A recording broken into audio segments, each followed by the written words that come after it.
দলটি পরিচালনা করেছেন একজন নারী। সেই দলের নেতা কর্মীরা কিরকম কাপুরুষ, তারা আমাদের মা বোনদেরকে হেনস্থা করছে। বাংলাদেশের একমাত্র স্মার্ট সিটি বসুন্ধরা এখন আরো নিরাপদ, আধুনিকতায় আরো এক ধাপ এগিয়ে। শরীয়তপুর, শেরপুর, ঢাকা, লালমনিরহাট থেকে শুরু করে সারা বাংলাদেশে অসংখ্য মা বোনদেরকে তারা হেনস্থা করেছে।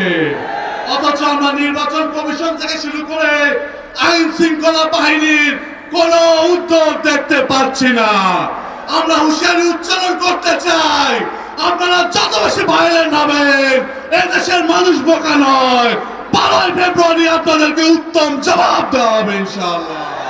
আগামী 12ই ফেব্রুয়ারি পর্যন্ত সারা বাংলাদেশের আনাচে কানাচে রাজপথ দখল করার জন্য যারা অবস্থান করবে তাদেরকে মোকাবেলা করতে হবে এবং 12ই ফেব্রুয়ারিতে প্রত্যেকটি ভোট কেন্দ্র পাহারা দেওয়ার জন্য সারা বাংলাদেশের মানুষকে উদাত্ত আহ্বান জানিয়ে আমার কথা এখানে শেষ করছি।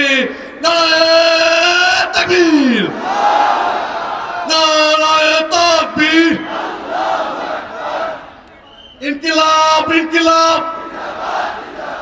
জিন্দাবাদ জিন্দাবাদ। ধন্যবাদ সবাইকে।